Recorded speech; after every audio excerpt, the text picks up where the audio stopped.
What's going on, everybody? Welcome to Week 11 preview show. It feels dark in here. I guess I should turn my light on. There we go. There we are. Hello. Shine some light on the subject. There you go. Light on the subject. I know. I got my glasses on. It's a little glary in here today, but we'll see. Yep. Week 11 of the NFL. Here we go. I mean, it's just fantasy football. Playoffs start week 14 in my leagues. And 14, that's early. Okay, yeah. It's early because you want to get done. The championship was always in week 17, which actually we should change it back because now there's 18 weeks. Right, interesting. But nobody liked playing week 17 and then having all the right, yeah, our quarterbacks benched everybody, yeah, that are going to be in the playoffs be benched, right? So we moved it to week 14 so you could start and kind of finish the season. It's before the last week's over, so. Done that, and it's hard to believe that they're like that's only 3 weeks away, or 2 weeks away. Yeah, that's not much for your fantasy. I think most of mine start after that, week 15 and later. Some, it depends on how many weeks it is. If it's 3 weeks, 15, 16, 17, maybe not week 18. Some have a 2-week final, so then it's 17 and 18 together, which kind of buffers that weird benching time. But yeah, it's late in the season. Week 11, we're beyond week 10. We're beyond the halfway point. Almost done with all the, who's on bye this week and who's sitting for this week. But yeah, more picks to do. Gotta love it. Yep, gotta love it. And playoffs, right? It's actual NFL playoffs. That's always fun to talk about. We have meaningful games. Yeah. I feel like every single week, the stakes get raised and certain games are more important. And that makes it really fun. Really, this time of year is probably outside the playoffs. The playoffs is always fun to watch, but this time of year when the playoff hunt is kind of my favorite time of year for football. What's your thought? I mean, this time of year? I would say this time of year, like between week 11 and, now week 18. This is certainly the more gritty time of year. I'll give you that. That's what I like. Right? Yeah. Like you want gritty. Well, I used to read the paper back when I was like a kid, right? And you'd always look at the sports section to see the record headline. Of the team. Yeah. And then you kind of see them interchange, right? So I think that's where it started for me, and that's what I enjoy is watching the competition and the records change. We'll see. Yeah, I mean, I don't know if this is my favorite part of the season. What's your favorite? Yeah, that's a really good question. I mean, beyond the playoffs, obviously. You're a hype man. I bet you like preseason. That's true. Like week 1, right? Like week 1 is everybody's excited. Everybody thinks their team is going to win the Super Bowl. There's nothing to be afraid of yet, because as soon as you get an L, whether your team's predicted to win the Super Bowl or go 0-17, you're like, oh my God, you're freaking out for week 2, even though it might be week 1 happen to be your hardest game of the season, and week 2 you're going to get an easy win. So week 1, there's no anticipation better than the NFL football season. Better than that December holiday or anything else, right? It's just beyond belief. I love the hype for the football season. So yeah, you nailed it. Probably preseason before week 1. Yeah. And obviously playoffs. Yeah, playoffs. But that's what I said. But not everybody gets to make the playoffs. So. Exactly. And for many years, Bills fans, we did not have anything to look forward to after the playoffs. So it was, especially even more so the beginning of the season. I also like the draft a lot too. Draft is fun. Draft season's fun, but it's like a different vibe. It's almost not comparable to the NFL season itself. Yeah. It's like I do like that you can go at your own pace before the draft, right? We can study the players whenever we have time or want to. It's not like, oh, Sunday there's a deadline. It's just like, oh, let's look at a few. Let's look at a few here or there. Study where we think they're going to go or which players we like. That's been fun since I've been doing that too. So draft is always fun for every team too. And even if your team wins the Super Bowl, presumably, unless you're the Rams, you're drafting players. So, you gotta be ready for that too. For sure. Yeah, that's always a great time. You'll have to get the mock draft calculator rolling shortly. It's always fun following the players coming out of college. Makes college football more interesting as well. Let's get around the league. What's the best headline right now? The Bills game Mecole Hardman going on IR, or the Bills game being moved? Yeah. I guess we could talk Bills game being moved. Yeah, there's not a lot of times that the weather, especially in New York. I mean, doesn't matter. We've had plenty of snow games, right? But in this case, I think it's more about as they've said in all the press conferences, the dangers of the roads and the people moving Right. around. I think they're going to that it shut would down the take. highway was the big Yeah, thing, right? yeah. So if you're So going to it's do that, you can't definitely have 60, 70,000 people right. going to the So game. that is the reason. It's not like, oh, all this freaking out. Oh, the Bills need to get a dome. No, get out of here. Domes are for the weak. All right, we're not the weak, so get out of here with that. We are the strong. But yeah, that game being moved to Detroit, it doesn't happen often. They're so strong It's that they're going to go to a dome during a winter storm. yeah, no, yeah, I know. Right Yeah. now, right, that's what sucks. Yeah. We are going indoors in Detroit. One of the fields, by the way, that was spoken about as one that causes injuries. So Yeah. that's not a positive thing to think about. And we're playing on you it think- twice okay, because so we does play it- Detroit next week Right. again. So that's 2 games in Detroit for the Bills in a short period of time, Sunday and Thursday. Does that help them or hurt them? Neither. I mean, it's. I think it's indifferent because it's against weaker opponents, right? As long as you're prepared to face the Browns and you're prepared to face the Lions for the teams that they are, it's indifferent. I don't think you get any advantage or disadvantage. Granted, we will be the home team, and they said, Bills fans will still be allowed to buy tickets first for that game in Detroit. Then, yeah, I think that it's kind of a neutral ground, and I like the Bills' odds Yeah, it's heavily almost like practice, on neutral right? ground with either of The those. Bills' practice facility is indoors. Yeah. Almost like Ford Field looks like an indoor practice facility, minus the seats, but they're kind of built the same way. Yeah, so I think that's good. And plus it's familiarity, right? You're probably staying at the same hotel. It's a quick trip for the team, so I don't think that hurts them too bad. And you got to play it safe. I feel like if you're the NFL, if you're the city of Buffalo, play it safe. It's a game. You know what I mean? It would be great to watch the snow games. They're always so fun to watch. Yes, yeah. But like this is a lot of snow. This is not 2 feet of snow. They're talking 6 feet. 6 foot. Yeah, this is over dangerous. a long period of time. It's dangerous, right? So if you can, potentially save lives, I think you always have to make that decision, and that's the right one to make. So for the Browns, though, same equal distance for them. Not sure if they fly from Cleveland to Buffalo or drive a bus or whatever it is. Yeah. But it seems like Cleveland to Detroit's about the same distance for the Not a Browns. big deal for them either. Yeah, I think that's why the NFL set it up that way. It was kind of an amicable, easy adjustment for each team to make. Yeah, so I think I agree. I don't think there's an effect on the Browns there either. They were already planning on being on the road. They might actually benefit with a few more home fans, but Austin, yeah, I don't good know point. how well. I can't remember last time. Was it 2014 this happened to the Bills? The Scott Chandler shovel game, right? I can't remember who they played, but they went to Detroit. And what'd they do with the fans? Did they give the season ticket holders free tickets or something like that? It was like I can't remember. I think you could get a ticket for like $50 or something. It was like really cheap. So that's what they said they're doing with this game too. The tickets will be significantly discounted, at least at first, to Bills fans, and then season ticket holders, etc. It's funny because like the stadium will be full of Lions fans. You know what I mean? Yeah, it might be this time too. Hey, if they can go to a game for cheap. $20 or whatever. They could. It wouldn't surprise me to see some Lions jerseys out there because I would do the same thing. I went to Broncos games in my Bills stuff before just because tickets were cheap and I could go. And so it wouldn't surprise me. Yeah, so I'd say that's probably the top story. Other thing, Eagles lost. We didn't get to talk about that was a big one from the time. Our show was before the Monday night game. So do I take the blame for that since I did take Washington plus 10.5? I mean, I don't know. Hey, a win's a win. That's right. Yeah. That's right. 2-2-1 on the week for your pick 6.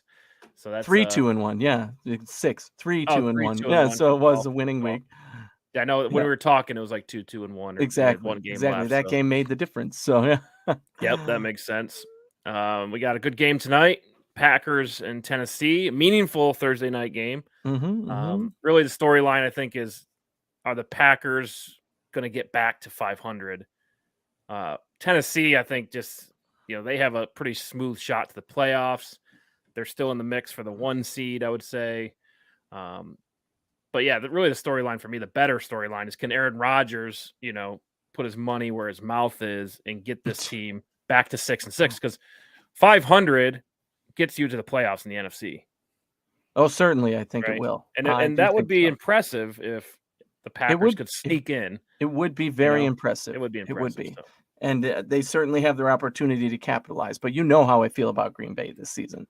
They should not have beaten Dallas. That was an epic collapse on Dallas's part, but they did. And now they find themselves at 4-6 and facing a better team tonight in the Titans, I believe. Better defense, better. They're better at playing their game. They know what their game is, and they play it.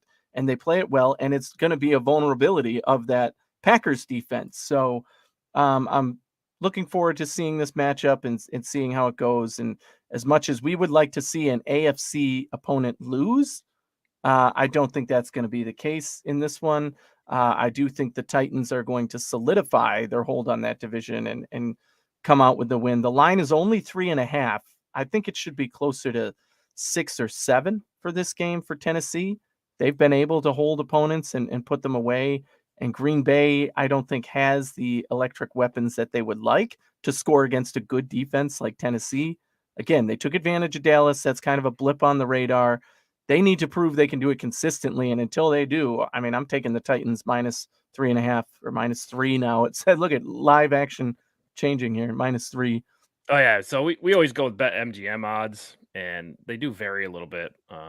Yeah. So we try to be consistent, right? Got to be consistent when we talk to the listeners. So that's why switch it to BetMGM. There you go.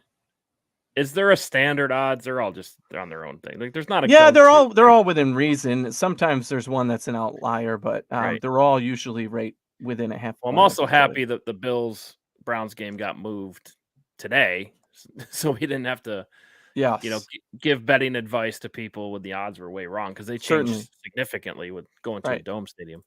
But yeah, good matchup here. Tennessee at Green Bay. I like Green Bay in this one. I like the storyline. And what does Tennessee do better than the Packers? Run the ball. Defense. Sure. Run the ball. Sure. Derrick Henry. That's the entire offense. But if Green Bay can get 75% of what they did last week through the air with Christian Watson and company against Tennessee, that's not going to happen. No, probably not. But I mean, who else? Didn't Green Bay just sign a new receiver as well? Did they? They signed. You mean the? Hang on, it's D.D. Westbrook from Oklahoma. He played with Minnesota for a few years. Yes.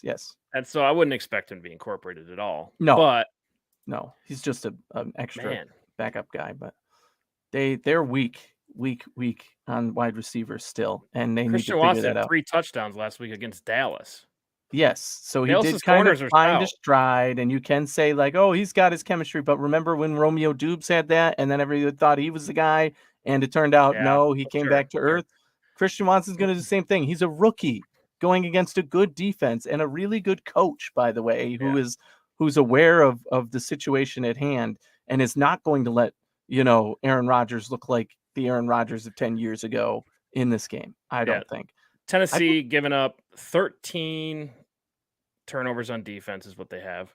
And then they've allowed 3,219 yards on defense, 18th in the league. They have had a bye week, plays a factor there.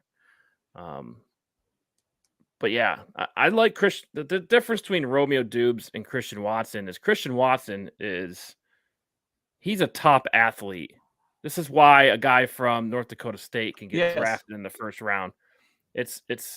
He has unique speed and size. It's unique.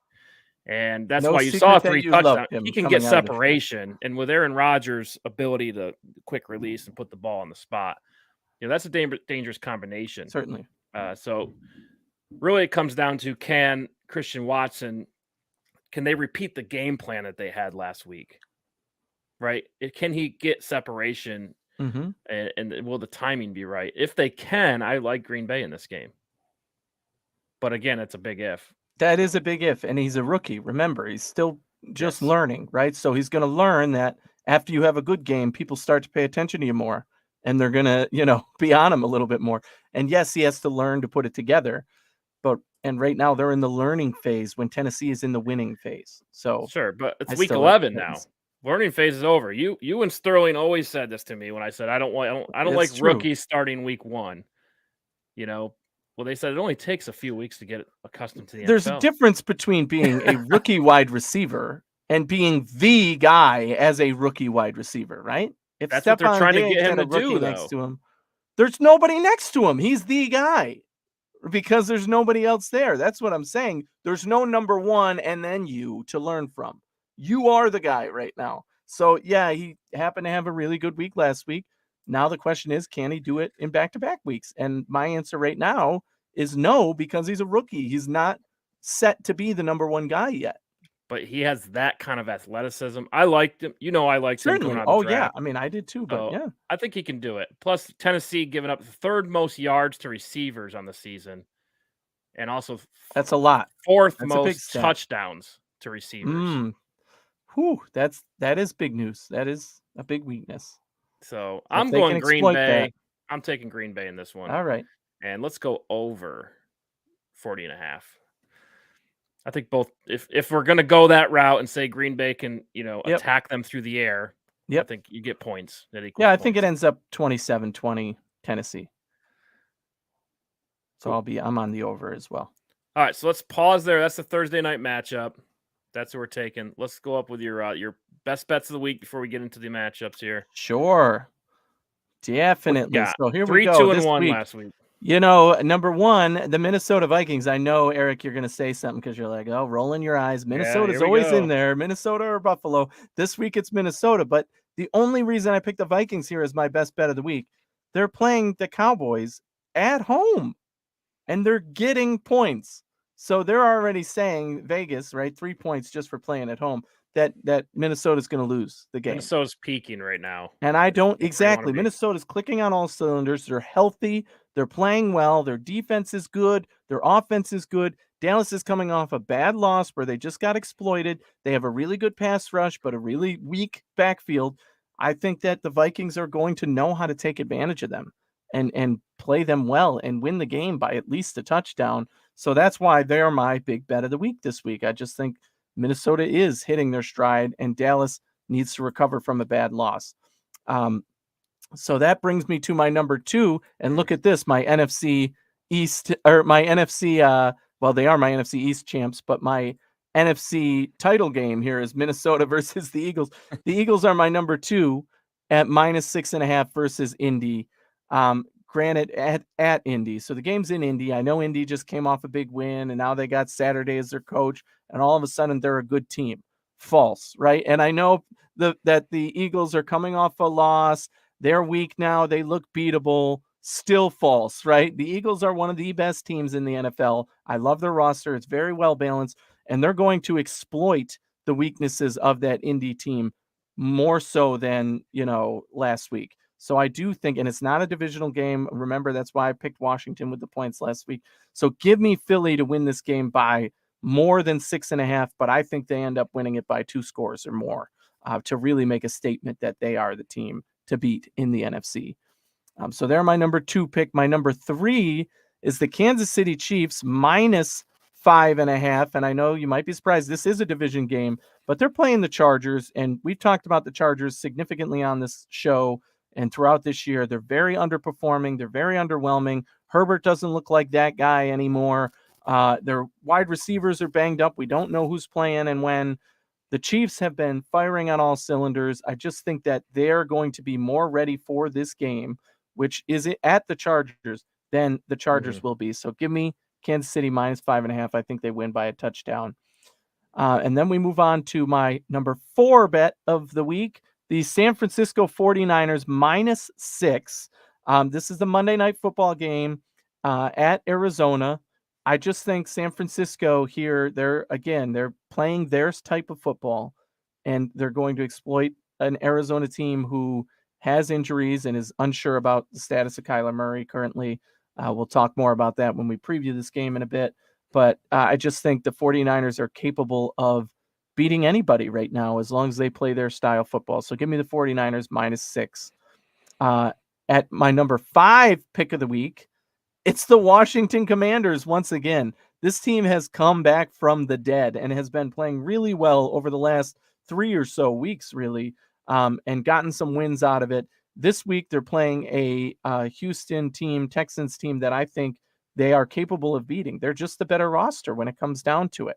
Houston will stay competitive in this one, but Washington clicking on all cylinders, coming off that high of beating Philly, give them the win for me, I think, by more than 3 points. So they're my number 5 pick of the week. And then closing it out, another huge line here that I just couldn't resist.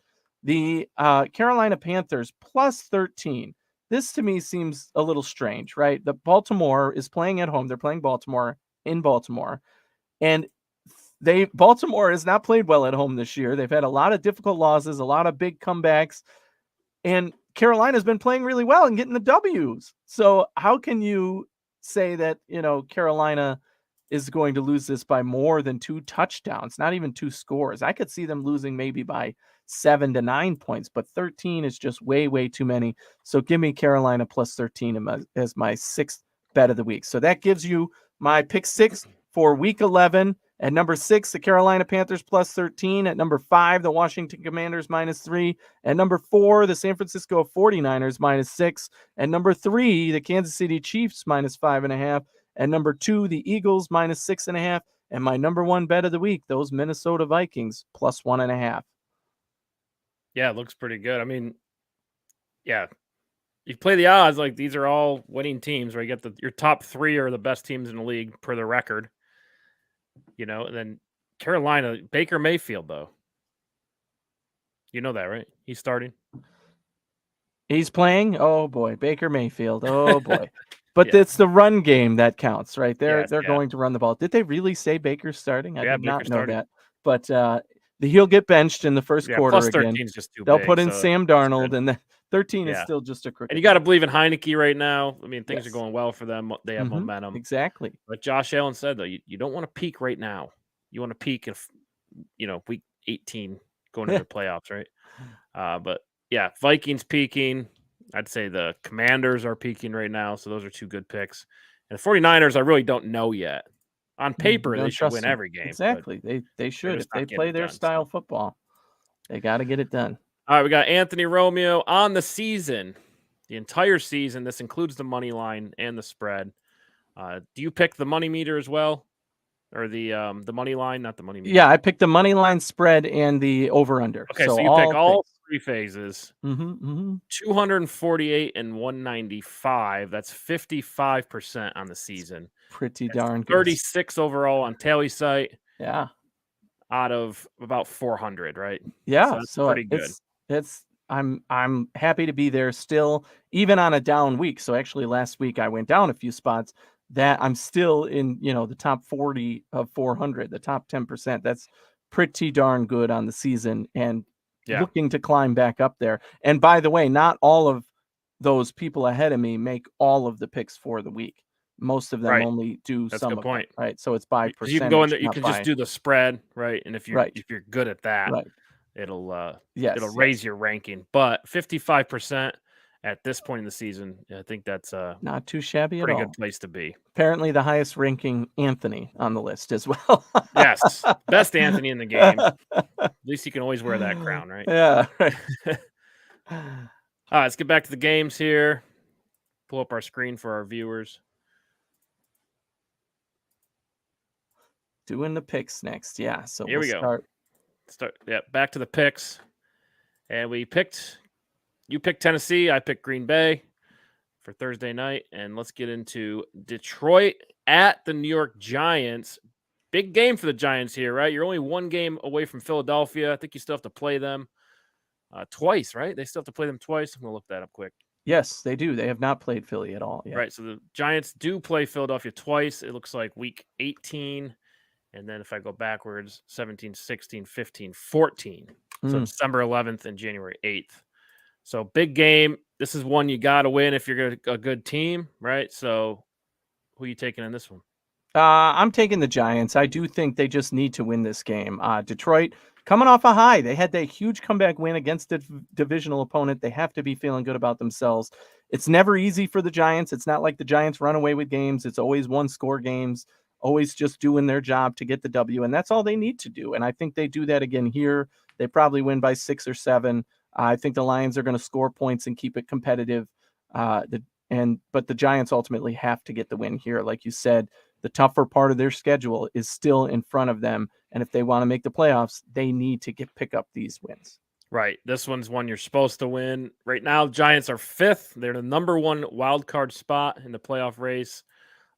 They are chasing Philadelphia in the division. Philadelphia, even with the loss, still sitting in the number 1 seed. Minnesota still 2 because they had the tiebreaker. Yep. The Vikings' only loss was to the Eagles. All right, so yeah, I'll pick the Giants here. They keep finding ways to win. The magic seems to be happening for the Giants, whereas we thought the Lions would have some magic. It just hasn't really worked out this year. However, they have won 2 in a row. But I think it's going to be tough to go on the road and play a disciplined team in the Giants. And I'm going to go under on 45. Ooh, I'm definitely on the over for this game. I just think both teams, the Lions especially, just put up so many points and their defense allows so many points. So that's why I'm going with the over in this one. Yeah, for those you want, Kansas City is the number 1 scoring team in the league with 270 points. Detroit was there early in the season. They were at the top. They were. Let's see where they're at here. Let's see. Not seeing them here. Okay, Giants 12th give up points, but Detroit is 12th with 219 points on the season. They have had a bye week. And the Giants are 24th with 187 points. They average 20.8 points a game. Lions average 24.3. Regardless, I'm taking the Giants. All right. Next game here, AFC East matchup. Very important game at this point in the season. Who would have thought we'd be playing meaningful football in the AFC East in Week 11? That's right.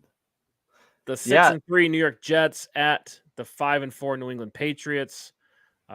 Jets are +3 in this game in Foxborough. Over/under set at 38.5. Yeah, I'm definitely taking the Jets +3, and I'll tell you why. The Jets got walloped by New England and embarrassed by them in the game where the Jets should have really won, but Wilson threw 3 picks, and it was an ugly game for them. And the Jets have really hit their stride outside of that game. So I think that they're going to have revenge on the mind and say, okay, we need to come in here and make a statement against this New England team and show we can beat them. This is a divisional matchup. I expect it to be a close game. I expect it to go back and forth. But ultimately, I'm taking the Jets with the points, and I think they can win the game, even though probably for the Bills in the standings, it would be better if New England win, which you don't usually say that often. But I'm taking the Jets +3, and I'm going under just because both teams do play more defensively. They aren't known for their offensive prowess. They both like to run the ball a lot. So give me the under. You're taking the Jets. You think the Jets will be 7-3? Yeah, I know. Isn't it crazy? I'm taking the Jets. It's crazy. So this one for me comes down to the running game. Who can stop the run better? And it's funny because currently the Patriots are 7th with 756 yards allowed. The Jets are 8th with 760 yards allowed on the season. The difference is the Jets have given up 5 touchdowns. New England only 1 touchdown to running backs on the season. So I like Bill Belichick. I trust Bill Belichick. No game's too big for him. I'm going New England, and let's go over on 38.5. It's a divisional game. You know he's going to have his team ready. The Jets are still feeling themselves out, right? Another weird coincidence with this game. Both teams coming off a bye. Rare that you see that, right? Yeah, both teams coming off a bye, and now they face each other. So this will be a fun one. No advantage. So, yeah, but I trust New England. So, yeah, both teams will be 6-4, which would also be bad. All right, let's get on the next one here. Rams +3 at the New Orleans Saints. I'm not having this conversation with you this week. Over/under set at 39. This is a trash game. Both these teams are trash. The quality of opponent for the Saints is going down. Now the question is, can we make them go up, right? I'm taking the Saints to win the game, but I'm taking the Rams with the points. When I picked them, I think it was +4. It's currently +3. That's why I took the Rams. I think the Saints win it by 3, so I'll still take the Rams with the points, but the Saints to win the game. They have to now, right? The Rams have been absolutely dysfunctional in every way, shape, and form. So give me the Saints. Yeah. And I think that they finally put it together to get a win, even if it's ugly, right? Even if there's turnovers and whatever, the mistakes you can overcome them against an opponent like the Rams. The Rams are historically bad right now. Yeah. Going from Super Bowl team to 3-6, and I don't see any improvements on their team. Like, they're not going to make a run or anything like that. But no saving grace coming. They're dead last in rushing. I do think the Saints can rush the ball. However, for me, I think both teams are bad at turnovers, but I know the Saints are atop the league in turnovers with 19. The Rams are 6 with 15, but I like the Rams in this one just because the Saints are dysfunctional right now. Nothing's working for them. And the Rams, they got Aaron Donald, right? You've been hearing things. Aaron Donald's trying to motivate the team. When Aaron Donald says something, you listen, right? So I trust that in this one. I'm taking Los Angeles, and let's go under 39. Okay. Yeah, I took the under as well. I just don't think either team is playing well enough to bet that they're going to take more points on the board. Not great. All right, we have the Eagles -6.5 at the Jeff Saturday-led Indianapolis Colts. Haven't said that in about 15 years. Yeah, right. Since he was snapping under center. Over/under set at 45. This is one of my pick 6 picks. So obviously I'm taking the Eagles -6.5. I don't think Saturday can hold them to a win against this formidable of an opponent. And I'm taking the under just because I don't think Philly puts up like 30, and I don't believe in Indy to score more than 20.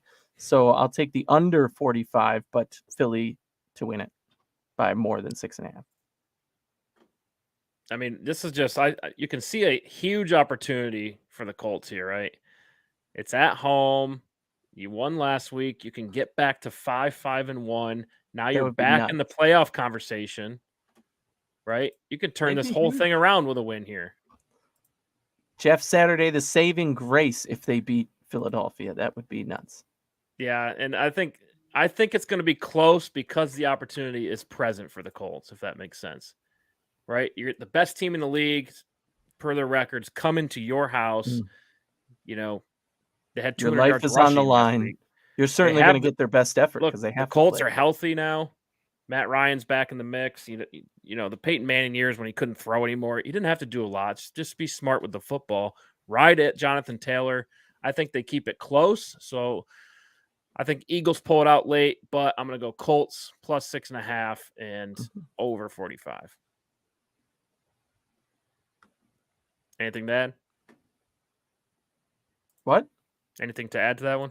Oh, no. I think, I don't think they can compete with them, but we'll see. All right. We'll find out. All right. Neutral matchup. The Cleveland Browns +7.5 at the Buffalo Bills. Over/under set at 48.5. What you got? I mean, you can't not pick Buffalo, right? They're the better team. They're the better roster. They've hit a few bumps the last couple of weeks.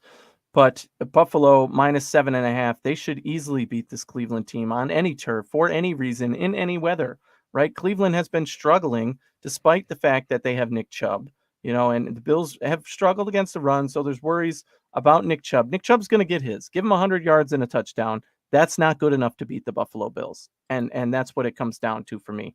The Bills are a little banged up on defense still.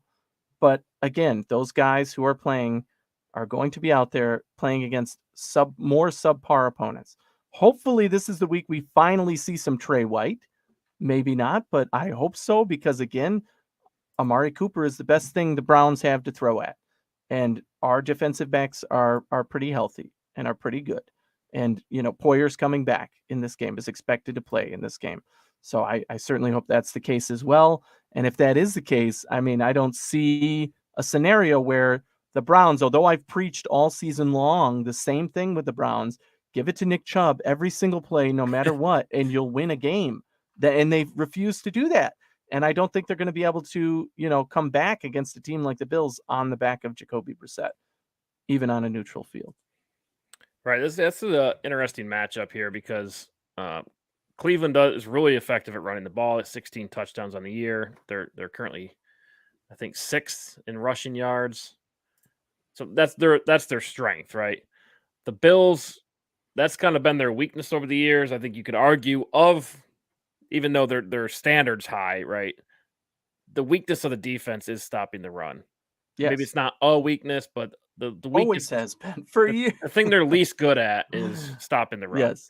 And that was present with Dalvin Cook last week. They, one got He had away one from big him. run. You take One that big run run. away, and then But it's not that good. coaching opportunity, I think they get it fixed in Buffalo. So I think they Yes. shut them down. Does Cleveland have a chance here? I mean, the Bills are hungry. They got embarrassed last week. That's The the thing. division's falling apart, getting away from them. The 1 seed's getting away from them.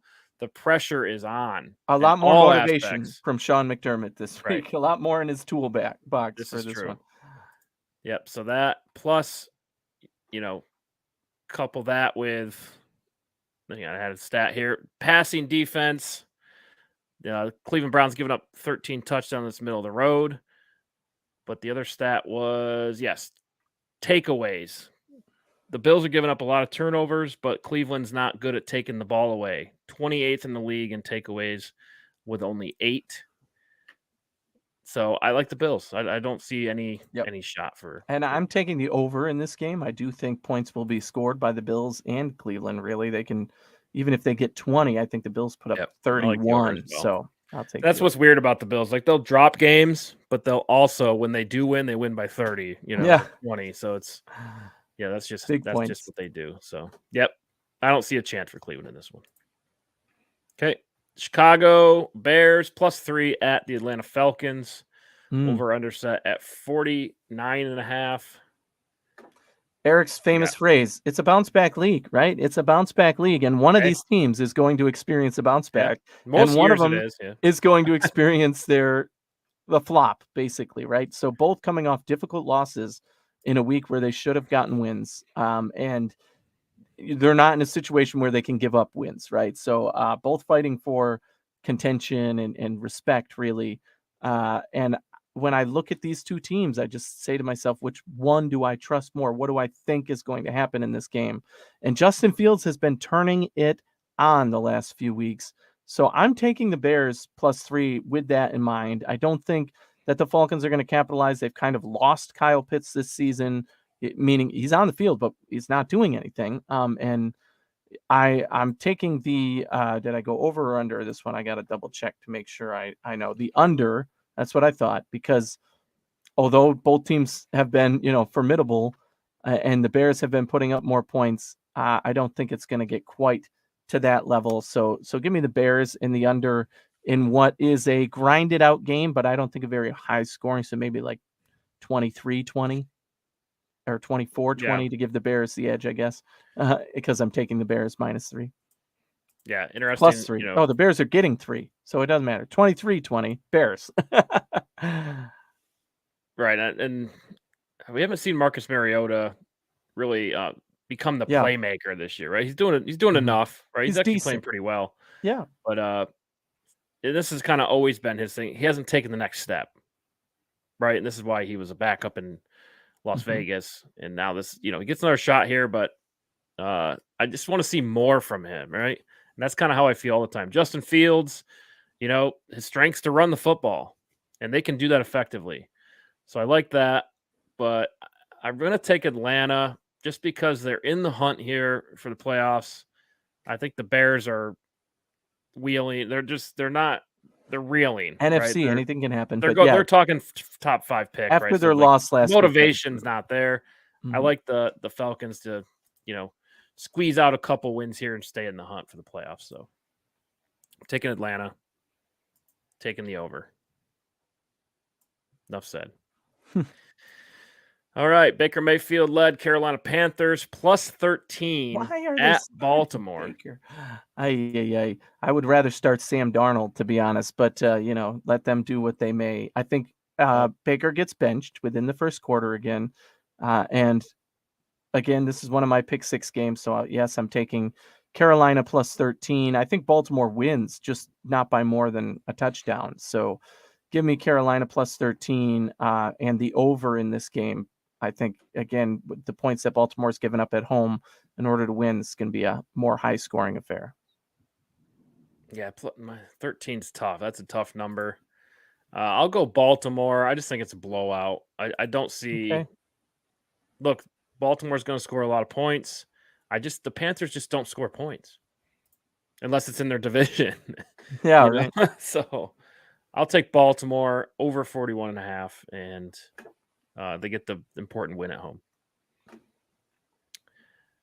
Okay, still in the 1:00 games, the Washington Commanders, who sit one game outside of the playoff hunt, are -3 at the Houston Texans, who are atop of all the mock drafts this week. Looks like Houston's going to get the quarterback that they desire. Anything here that says Houston can win? Yeah, I mean, they stay competitive in games. If we see the Washington of the first, 4 weeks, yeah, they played terrible in those weeks. So if Washington comes in and plays terrible again, then Houston's going to do what they've done and what I said they would do all season, which is stay competitive in games, look like a, very well led, but not good enough talent-wise team. And that's what it's come down to in the end. The Commanders have statistically over the last 2 years probably been the most talent with the least production, right? And right now they're hitting a stride and playing better and doing well. I think they also get what's his name back this week, right? Is he playing? Who's Oh my gosh, their top defensive end who was Haven't heard of injured. him. Top defensive end who was injured and came back. Not Jerry Hughes. No. Oh, Chase Young. Yeah. Yes, Chase Young. Thank you. Talking about the Commanders. Yep. Chase Young. Yes, the Commanders. Yeah. Yeah. What's his name? Drafted in the 4th round. Yeah, I know him. Yeah. Yeah, Chase Young. That'll be a big Chase difference. Young, for first them. round pick. Yeah, He'll so make a big time. huge difference for them. Exactly. If he really, plays, I don't know if he's at game playing time. I know he's yet. back to practice. I'm not sure if he'll play. It probably would take a couple weeks. But just having him back there is going to be a boost for them, I think. I think Montez Sweat benefits, right? Because if you're focused on a defense, Chase Young's the guy I'm going to double cover. Mm-hmm. If I could pick one, he's the guy.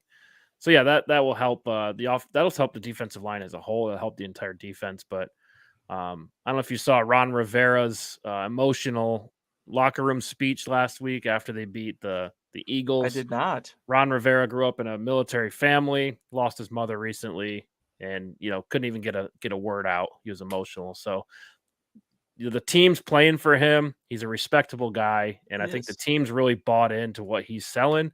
And also Tyler Heineke is playing just very what they well. needed. I said that, yeah. Carson Wentz, all you had to do is just play smart football, and it just didn't work. But Tyler Heineke is doing that for them. They can rely on the run with the 2 running backs they have, Brian Robinson, Antonio Gibson.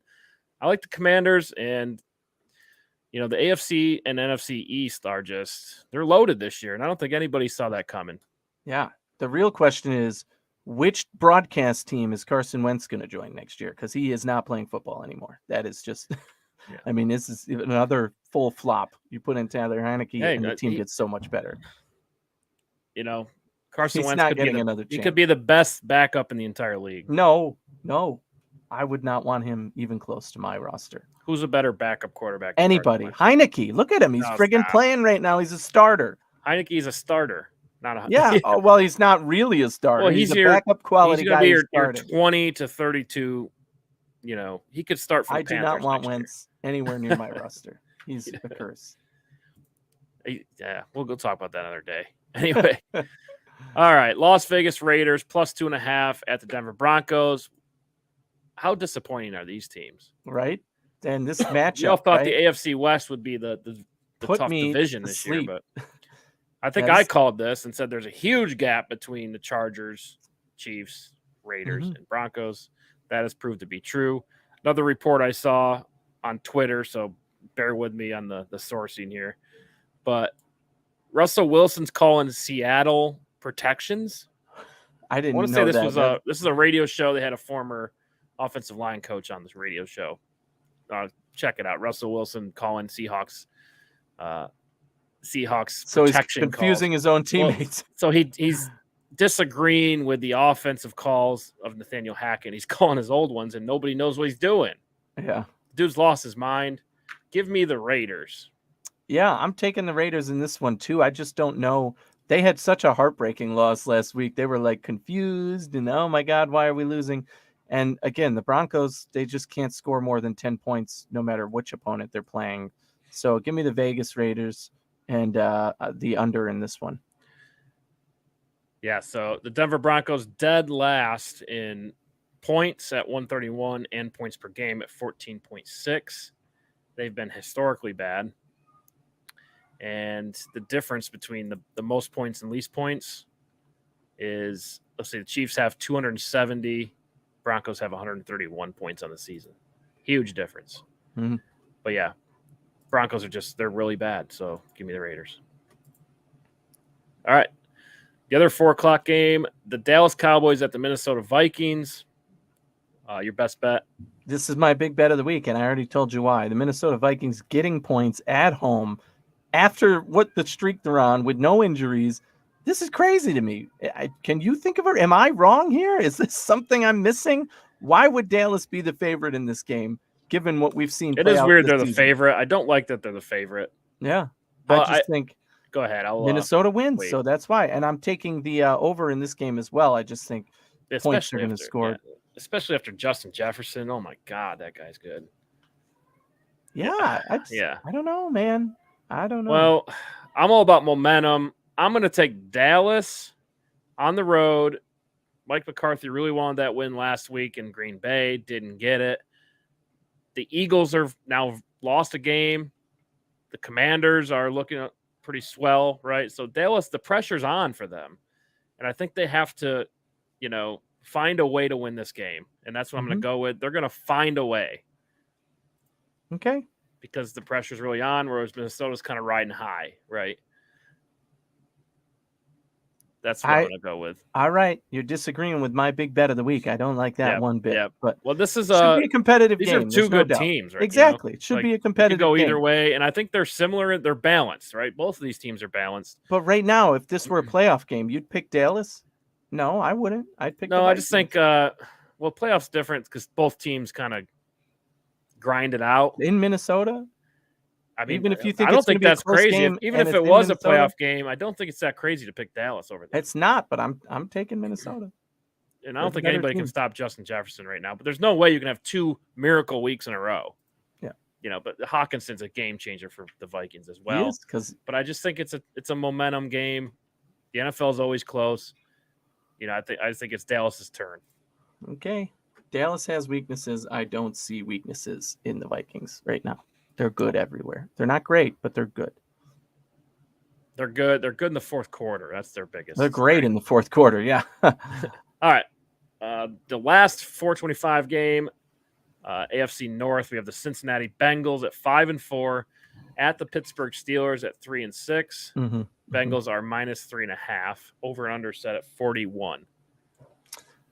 Yeah, this game, I mean, it's a divisional game. The Bengals have been up and down, but I fully expect them to beat Pittsburgh. Pittsburgh came away with a big win against New Orleans last week, but I don't think they're ready to contend with the Cincinnati Bengals in that roster quite at this level, right? So yeah, Pittsburgh, they'll score points. They'll keep it semi-close, but I expect the Bengals to win by at least a touchdown. So I'm taking the Bengals -3.5, and I'm taking the under in this game.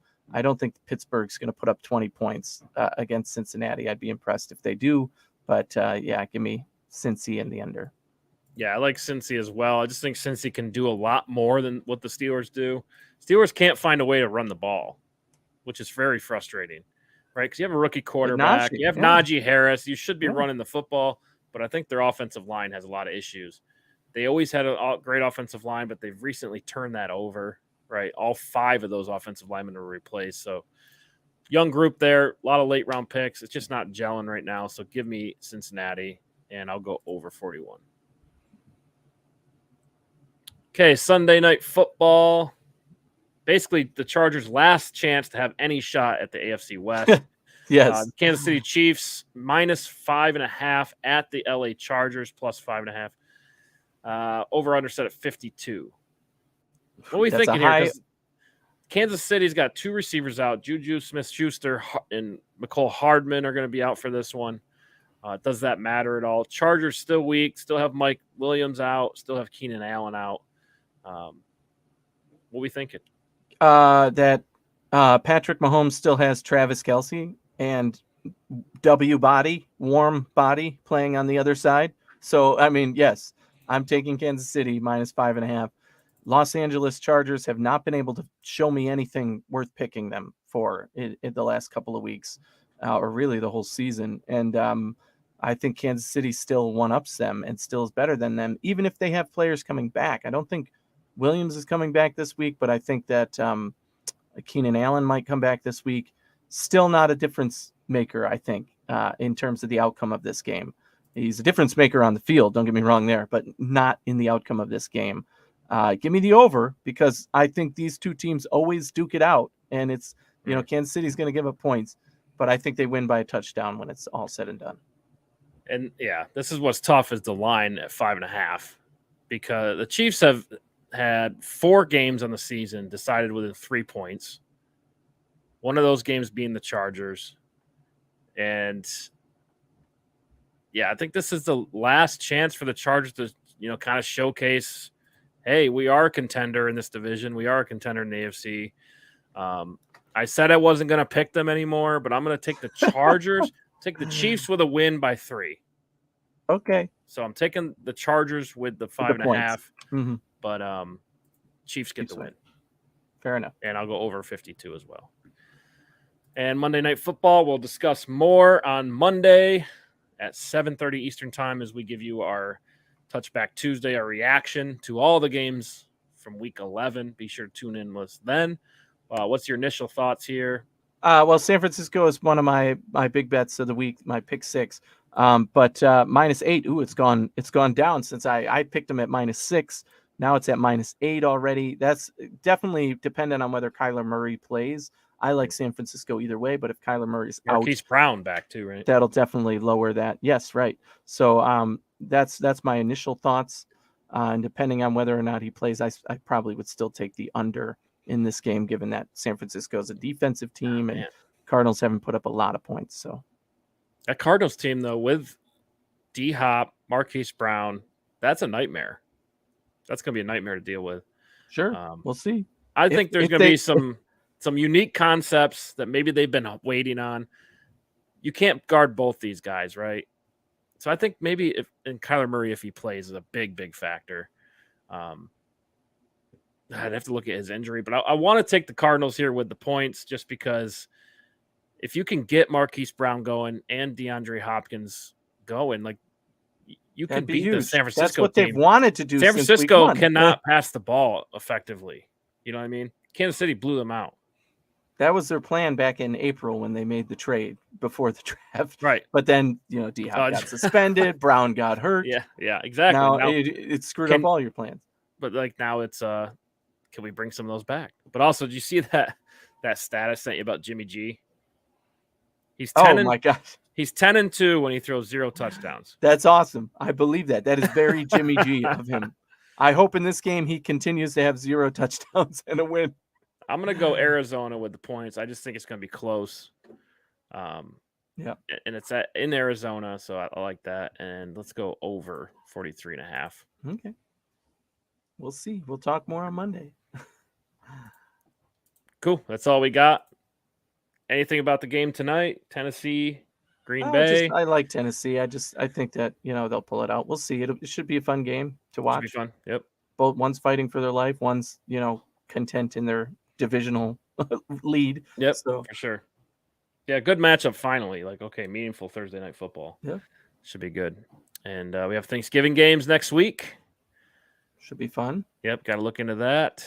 How we're going to do our podcast. We might have to record on Wednesday. You don't want to record Thanksgiving night, right? That's right. Yeah, probably not a great time to do that. So we'll go Wednesday and do the Thursday game. Yeah, we'll adjust as necessary. But we will see you on Monday at 7:30 for Touchback Tuesday, reviewing all the games from Week 11, including the game that's in Detroit, Bills and Browns, and get you ready for Monday Night Football. Looks like good matchups as San Francisco goes to Arizona. A lot of good divisional games this week, man. Looking forward to it. Yeah. Stay tuned to the picks. Yep. Remember, toss your hat in the ring.